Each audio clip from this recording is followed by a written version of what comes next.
벌써 20년 전 1999년 이야기입니다. 그때 천년을 마무리하고 새로운 천년을 준비하면서 미국의 시산 주간지 타임은 지난 천년 동안 가장 위대한 사람 100명을 뽑은 적이 있습니다. 지난 천년 동안 참 많은 일들이 있었고 많은 사건이 있었죠. 근데 그 중에서 타임지가 꼽은 가장 영향력 있었던 사람 1위가 누구냐면 미국이나 이 유럽 서구권의 사람이 아니라 지난 천년 동안 가장 많은 영향을 끼쳤던 사람은 아시아 사람이었습니다. 그것도 바로 몽골의 왕, 우리가 잘 알고 있는 징기스칸이었습니다. 지난 천년 동안에 가장 넓은 땅을 차지하고 다스렸던 왕이 바로 징기스칸입니다. 그는 알렉산더나 나폴레옹 장군이 점령했던 그 땅을 합친 것보다도 더 많은 땅을 점령했었다고 합니다. 그래서 정말 한 시대를 풍미했던 왕이고 지금도 그의 이름은 많은 사람들에게 회자되고 있습니다. 근데 오늘 본문은 그렇다면 그 이전에는 어떤 왕이 있었을까? 이것을 우리에게 보여줍니다. 그 이전에도 또 많은 왕들이 있었지만 빼놓을 수 없는 왕이 오늘 살펴보고 있는 느부갓네살 왕입니다. 당시 그 나라의 패권은 아수르라는 나라가 차지하고 있었습니다. 근데 이 아수르를 몰아내고 다시금 그 나라를 확장시켰던 나라가 있는데 그 나라가 바로 바벨론이고 그 바벨론의 왕이 느부갓네살 왕입니다. 이 느부갓네살 왕이 아수르를 점령하고 또 예루살렘을 무너뜨리고 저 남쪽의 애굽까지도 다 차지했던 바가 있습니다. 그래서 당시 최강의 나라는 바벨론이고 최고의 왕은 단연코 이 느부갓네살이라는 것입니다. 근데 오늘 본문을 통해서 우리가 알게 되는 것이 무엇입니까? 그가 아무리 위대하고 용맹하고 또 대단하다 할지라도 그러나 그도 결국 인생이라는 것이죠. 절대 사라지지 않을 것 같고 언제나 그 자리에 있을 것 같지만 그러나 그도 결국은 인생이라는 것입니다. 시간이 지나면 사라져야 하고 쓰러져야 하고 보잘것없는 인생임을 오늘 성경은 우리에게 가르쳐주고 있습니다. 이 느부갓네살이 한 꿈을 꿉니다. 그가 꾼 꿈이 범상치가 않죠. 땅 한가운데 나무가 있는데 그 나무가 자랍니다. 자라서 하늘에까지 닿습니다. 그래서 땅 가운데 세워진 나무인데 땅 끝에서도 볼 수 있을 정도로 거대한 나무가 됩니다. 이 나무는 크기만 큰 것이 아닙니다. 그 안에는 많은 열매들이 있고 또 많은 생명들이 그 나무에 깃들어 살아갑니다. 많은 것들을 품고 많은 것들을 길러내는 그런 나무입니다. 근데 문제가 무엇입니까? 이 땅 가운데 이 나무만 있으면 좋겠지만 오늘 그 왕의 꿈은 단순히 그 나무만 보여주지 않습니다. 그의 꿈이 보여주는 중요한 한 가지 사실이 있습니다. 그것이 무엇입니까? 한 순찰자와 한 거룩한 자를 보여주고 있습니다. 여기서 순찰자라는 말은 지켜보는 사람이다라고 이해하시면 됩니다. 모든 것을 아시고 모든 것을 보시는 하나님을 가리키는 것이죠. 지금도 우리의 인생을 주목하고 계시는 그 하나님을 일컫는 말입니다. 그리고 거룩한 자라는 것은 무엇을 의미합니까? 바로 그 순찰자, 모든 것을 지켜보고 모든 것을 주목하고 있는 그 순찰자가 부정한 것을 보았다면 그 부정함을 깨끗이 하는 자가 누구냐? 바로 거룩한 자라는 것입니다. 그래서 지금 이 느부갓네살 왕이 그 꿈에서 순찰자와 거룩한 자를 보았다는 것은 교만한 자와 스스로 높임받기를 좋아하는 자들을 심판하시는 하나님, 지금 그 하나님을 만났다라는 것입니다. 그 하나님을 만나는 것이 얼마나 두려운 일인가. 오늘 19절 하반절을 보시면 다니엘이 이렇게 이야기를 하죠. 내 주여, 그 꿈은 왕을 미워하는 자에게 응하며 그 해석은 왕의 대적에게 응하기를 원합니다. 지금 그 순찰자가 되시며 거룩한 자 되시는 하나님 앞에서 느부갓네살이 조금도 설 수 없다라고 오늘 다니엘은 이야기하고 있습니다. 아무리 높은 나무라 하더라도, 아무리 큰 나무라 하더라도, 아무리 많은 생명을 길러내는 나무라 할지라도 그러나 전능하신 하나님 앞에는 설 수 없다라는 것입니다.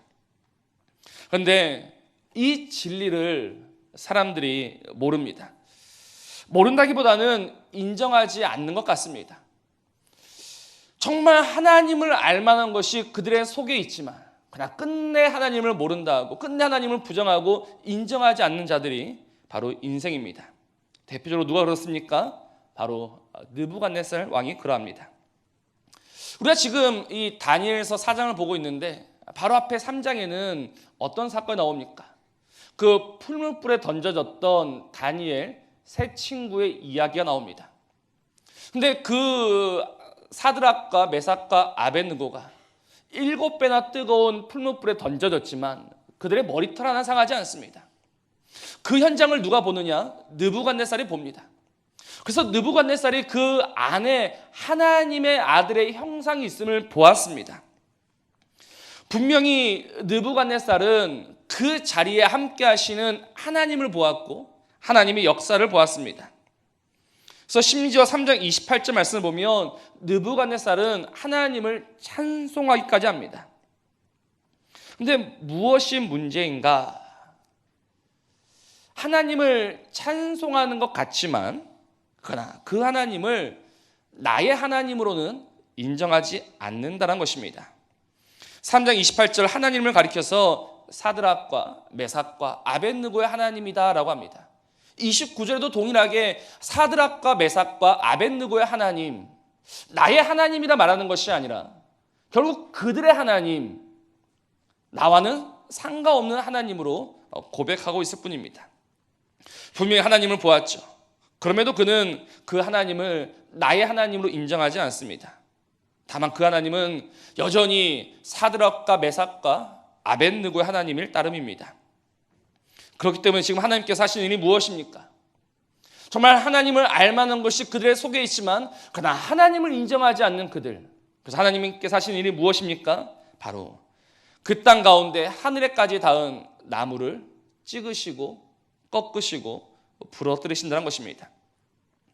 순찰자가 되시며 거룩한 자가 되시는 하나님이 인생을 굽어 살피시는 가운데 하나님을 모르는 교만한 자들, 하나님을 인정하지 아니하는 교만한 자들, 하나님이 없다 하는 교만한 자들, 그들을 다 찍으시고 꺾으시고 부러뜨리신다는 것입니다. 사랑하는 성도 여러분, 성경의 이야기들을 보고 있노라면 정말 창세 이후부터 하나님께서 정말 천지 만물을 지으신 이후부터 끊임없이 하나님의 이름과 하나님의 영광은 도전을 받았습니다. 첫사람 아담부터가 하나님의 이름에 도전장을 내밀었죠. 하나님의 이름은 그렇게 늘 도전을 받았으며 하나님의 영광의 보좌는 늘 공격의 대상이었습니다. 그러나 이 오랜 시간 동안 누가 하나님을 이겼습니까? 어느 누가 하나님의 나라를 차지하였습니까? 어느 누구도, 어느 나라도, 어느 시대도 하나님을 이긴 적이 없습니다. 하나님만이 모든 것을 지으시고 다스리시고 그 모든 것을 주관하시는 분이지, 인생은 지음받은 이유 또 다스림 받는 일 뿐입니다. 그러니 인생의 지혜가 무엇일까요? 인생의 지혜는 바로 그 하나님을 아는 것입니다. 하나님이 지으셨고 하나님이 다스리시고 하나님이 주관하고 계신다라는 것을 알고 그 하나님을 영화롭게 하며 그 하나님 아래 엎드리는 것이 지혜요, 또 그것이 사람의 본분이다라고 성경은 계속해서 말씀합니다. 지금 이 시대가 많이 힘들죠. 지금 이 시대가 너무나도 아픕니다. 근데 왜 이렇게 힘들고 왜 이렇게 아파야만 합니까? 저는 그 이유를 오늘 본문에서 발견합니다. 바로 우리가 하나님 대신 하나님 노릇하고 있기 때문입니다. 정말 이 시대가 왜 이렇게 점점 힘들어지고 아파지고 병들어가고 있는가? 우리가 지금도 교만하여져서 하나님 자리에서 하나님 노릇하고 있으니 하나님께서 느부갓네살을 꺾으신 것처럼 오늘 우리의 인생들을 그렇게 다루어 가고 계신 것입니다. 하나님이 느부갓네살을 낮추신 것처럼 하나님 앞에 교만한 우리 인생들을 낮추시고 부러뜨리시고 그렇게 다루어 가고 계심을 우리는 우리의 아픔과 고난 속에서 인정하고 배워야 할 것입니다. 그리고 오늘 이 아픔과 이 힘겨움 속에서 우리는 우리가 잃어버리고 있던, 우리가 놓치고 있던 그 진리를 다시금 찾아야 합니다. 그것은 바로 누가 하나님이시냐 하는 것입니다. 누가 하나님이신가? 다른 말로 누가 주인이신가? 누가 진정한 왕이 되시는가? 우리는 우리의 이 고난 속에서 끊임없이 이 답을 찾아가야 합니다. 우리의 진정한 왕은 누구이십니까? 우리의 진정한 주인은 누구십니까? 분명한 것은 내가 아니란 사실입니다. 내가 왕이 아닙니다. 내가 주인이 아닙니다. 내가 왕이 아니요, 내가 주인이 아니다라는 것을 무엇을 의미합니까? 그것은 내 삶의 이유와 목적이 나에게 있지 않다라는 것이죠. 그렇습니다. 내가 먹고 마시는 것은 나를 위해서 먹고 마시는 것이 아닙니다. 우리가 오늘 열심히 살아가는 것은 우리를 위해서가 아닙니다. 우리가 오늘도 먹고 마시며 열심히 최선을 다해 살아가는 것은 우리의 주가 되시며 우리의 왕이 되시며 우리의 모든 것 대신 그 하나님을 위해서입니다. 그런데 오늘날 세상의 사람들은, 또 세상의 사람들뿐 아니라 정말 그리스도인들조차 누구를 위해서 살아가고 있습니까? 오직 자기를 위해서 살고 있습니다. 내 유익과 내 만족과 내 즐거움을 위해서 살아갑니다. 왜 하나님을 믿는가? 내 만족 때문에 믿습니다. 내 유익 때문에 하나님을 믿습니다. 왜 하나님을 예배하는가? 그 하나님이 주시는 것으로 조금 더 나은 삶을 살 수 있지 않을까라는 기대감을 가지고 하나님을 예배합니다. 그래서 나에게 부담이 되고 나에게 해가 되며 나에게 고난을 주고 아픔을 주는 것은 우리는 정말 본능적으로 거부하고 몸을 사리게 됩니다. 그때부터 더 이상 하나님도 없고 교회도 없습니다. 오직 남아있을 뿐입니다. 그러니 지금 이 시대가 아픈 것이죠. 지금 이 시대가 너무나도 힘든 것입니다. 왜냐하면 아이러니하게도 하나님께서는 이 세상을 오직 자기만 위하고 자기만 바라는 이 세상을 하나님은 사랑하시기 때문입니다. 너무나 아이러니하지 않습니까? 하나님의 자리를 노리며 하나님의 자리를 탐하는 이 세상을 벌하셔야 하건만 요한복음 3장 16절은 분명히 말씀합니다. 하나님이 세상을 이처럼 사랑하신다. 하나님이 이 세상을 사랑하십니다. 그래서 포기하지 않으십니다. 그래서 오늘도 우리 안에서 일하십니다. 어떻게 일하고 계시는가? 우리를 낮추시며 우리를 꺾으시며 우리를 부러뜨리시며 그렇게 고난 가운데 오늘 우리의 눈을 열어가고 계시는 것입니다. 다시 본문으로 돌아와서 분명 하나님을 알만한 것이 있었지만 하나님을 영화롭게 하지 아니한 느부갓네살, 여전히 하나님의 경고를 받았음에도 불구하고 그 하나님을 두려워하지 아니한 그 왕은 하나님께서 어떻게 다루어 가십니까? 오늘 28절 말씀을 보면 이 모든 일이 다 느부갓네살 왕에게 임하였느니라 라고 합니다. 오늘 하나님께서 주셨던 그 모든 경고가 하나도 빠짐없이 그의 삶에 다 임하게 됩니다. 언제 임하게 되는가? 29절 말씀을 보면 12달, 1년이 지난 후라고 합니다. 이 1년이라는 시간은 자신이 받았던 그 모든 경고를 잊기에 충분한 시간이라고 생각합니다. 처음에는 두려움이 있었습니다. 처음에는 걱정이 있었습니다. 그래서 모든 술객, 술사 다 불러서 그 꿈을 찾아보려 했죠. 그리고 분명히 다니엘을 통해서 그 꿈이 어떤 꿈인지를 들었습니다. 다니엘이 그에게 주는 충고도 들었습니다. 그러나 어느새 시간은 1년이 지나고 말았습니다. 1년이 지난 동안 그는 하나님의 경고를 다 잊어버리고 말았습니다. 더 이상 불안이 없고 두려움이 없습니다. 그래서 다시금 자신의 왕궁 지붕에 한가로이 다니면서 자신의 영광을 기뻐하며 자랑하고 즐거워하고 있습니다. 자신이 그 높은 왕궁에서 내려다보니 자신도 모르는 사이에 이렇게 말하고 있죠. 이 큰 바벨론은 내가 능력과 권세로 건설하여 나의 도성으로 삼았고 이것으로 내 위엄의 영광을 나타낸 것이 아니냐. 그 꿈을 꾸고 1년이 지나서 이런 말을 하고 있는 것입니다. 하나님은 바로 그때 그의 그 말이 끝나기도 전에 하늘에서 소리를 내십니다. 스스로 높은 곳에 올라서 자신의 영광이 취해 있던 그에게 하나님은 하늘로부터 영광의 소리를 발하십니다. 그리고 그의 모든 영광을 거두어 가시고 그는 이제 하나님의 말씀 아래 이슬을 맞으며 풀을 먹는 한낱 짐승이 되고 맙니다. 여기서 중요한 것은 언제까지 그렇게 되었냐는 것입니다. 그가 스스로 높은 채 하다 가장 낮은 곳에 떨어지게 되었는데 하나님이 언제까지 그를 그 낮은 곳에 두셨는가? 오늘 32절 말씀입니다. 내가 사람에게서 쫓겨나서 들 짐승과 함께 살면서 소처럼 풀을 먹을 것이요 이와 같이 7대를 지내서 지극히 높으신 이가 사람의 나를 다스리시며 자기의 뜻대로 그것을 누구에게든지 주시는 줄을 알기까지 이르리라 하더라라고 합니다. 이 말씀의 핵심이 무엇입니까? 지금 느부갓네살의 낮아짐과 엎드러짐은 단순한 심판이 아니라는 것입니다. 그 낮아짐과 그 비천함을 통해서 그는 누가 하나님이신지를 배우게 되고 또 알게 되는 것이죠. 7대를 지내는 동안 지극히 높으신 이가 있음을 알게 되고 자기의 뜻대로 행하는 자가 있음을 배워가는 것입니다. 느부갓네살은 바로 그 하나님을 알 때까지 낮아지고 비참해져만 했습니다. 사랑하는 성도 여러분, 저는 이 말씀을 보면서 다시금 하나님이 우리 인생들에게 주시는 고난의 의미를 배우게 됩니다. 하나님이 오늘 우리를 낮추시고 오늘 우리를 고난에 처하게 하시는 이유가 과연 무엇일까요? 하나님 우리를 골탕 먹이시기 위해서입니까? 그동안 하나님을 떠나 살았던 우리가 괘씸해서 하나님이 벌을 내리시는 것입니까?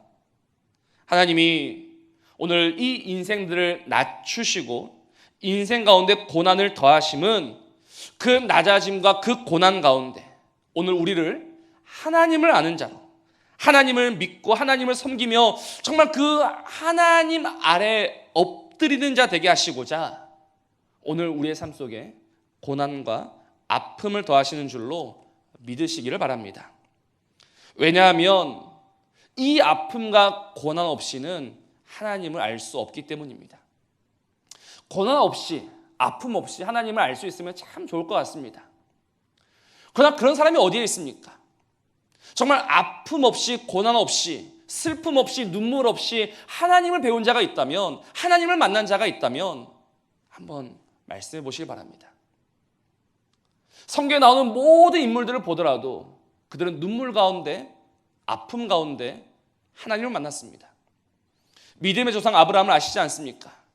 그가 믿음의 조상이니까 그가 늘 웃으면서 기뻐하면서 정말 행복하게 살았을까요? 적어도 저는 그 아브라함이 100세 이를 때까지 그의 삶에서 눈물이 마르지 않았다고 생각합니다. 그 아비의 집을 떠나야 했고 아내를 아내라 부를 수 없었으며 또 늙음하게 겨우 하나 얻었던 그 아들을 하나님께 번제로 바쳐야 했던 아브라함입니다. 어떻게 그 아브라함이 고난 없이 하나님을 알고 하나님을 만났다고 할 수 있습니까? 또 다윗은 어떠합니까? 다윗은 이스라엘의 가장 위대한 왕이니까 그에게 고난이 없었습니까? 그렇지 않습니다. 사무엘이 그의 머리에 기름 부은 이후에 그의 삶에 떠나지 않았던 것이 칼이요, 아픔이요, 눈물입니다.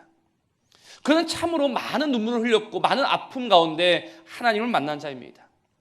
사도 바울은 어떻고 사도 요한은 어떻습니까? 아픔 없이 고난 없이 하나님을 만난 자가 없습니다. 우리의 모든 역사를 통틀어서 보더라도 결국은 그 눈물 가운데 그 아픔 가운데 그 슬픔 가운데 하나님을 알게 되었고 하나님을 만났던 것이죠. 그래서 시편 기자는 이렇게 고백을 합니다. 고난당한 것이 내게 유익이라. 이로 말미암아 내가 주의 율례들을 배우게 되었나이다 라고 고백합니다. 내가 주의 율례들을 배우게 되었다는 것은 내가 하나님을 알았다는 것이요 내가 하나님을 만났다는 것입니다. 무엇을 통해서 하나님을 알고 하나님을 만났는가? 고난입니다. 오직 그 고난 속에서 그 아픔 속에서 하나님을 알았고 하나님을 만났습니다. 그래서 고난 당하는 것이 내게 유익이다라고 고백을 하고 있는 것이죠. 사랑하는 성도 여러분, 이것이 하나님이 우리를 만들어 가시고 이루어 가시는 하나님의 방편입니다. 하나님은 기적으로 우리를 만들어 가시지 않습니다. 기적이라는 것은 결코 우리를 하나님의 사람으로 만들어주지 못합니다. 하나님께서 바다를 가르시어서 이스라엘을 애굽에서 건져내셨죠. 그들은 그 놀라운 기적을 보았습니다. 그러나 그 기적을 본 자들이 약속의 땅 가나안에 들어갔습니까? 아무도 들어가지 못했습니다. 그들은 그 기적을 보았고 기적을 경험했지만 결국 광야에서 다 엎드러지고 말았습니다. 예수님께서도 이 땅에 오셔서 많은 이적들을 베푸셨습니다. 그 굶주린 자들을 먹여주셨고 그들의 병을 고쳐주셨고 그들의 그 들렸던 귀신도 우리 주님은 다 내쫓아 주셨습니다. 근데 주님은 누구에 의해서 죽임을 당하셨습니까? 누가 그 주님을 죽였습니까? 바로 그 주님의 기적을 보았던 자들입니다. 주님의 기적을 보았던 자들이 주님을 십자가에 못 박아 죽였습니다. 사랑하는 성도 여러분, 기적이라는 것은 분명 유익이 있지만 그러나 그 기적이 우리를 하나님의 사람으로 만들지 못합니다. 만일 기적으로 된다면 고난당하는 것이 유익이다라고 하지 않았고 기적을 보는 것이 나에게 유익이다라고 말했을 것입니다. 그러나 기적이 아닙니다. 기적은 우리를 하나님의 사람으로 만들지 못합니다. 그렇다면 오늘 우리에게 필요한 것이 무엇일까요?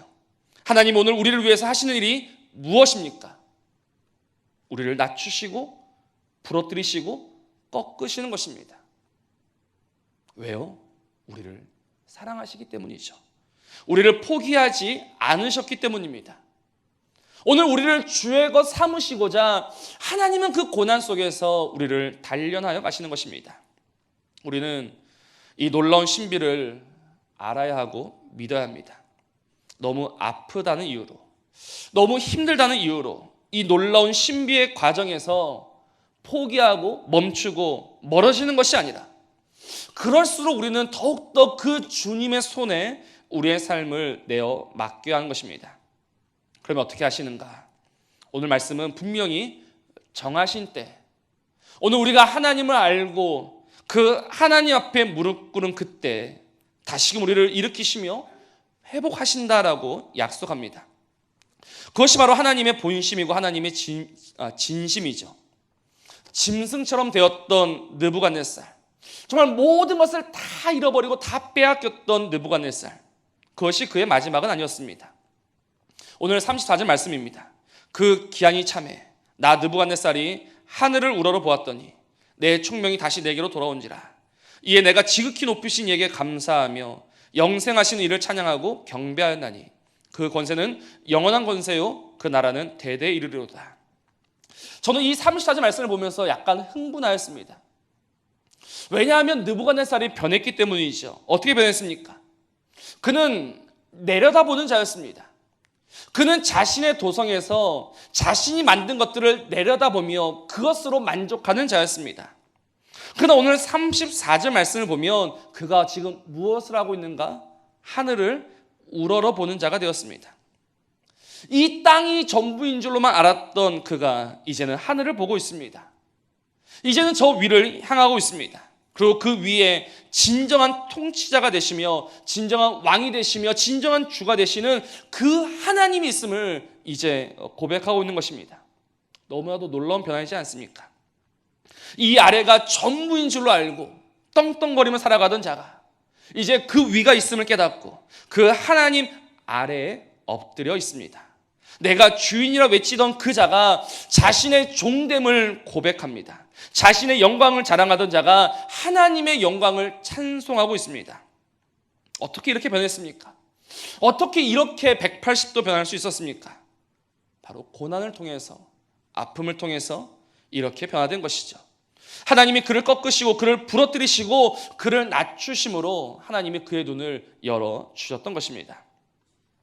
그런데 우리가 오늘 고백해야 할 것은 무엇입니까?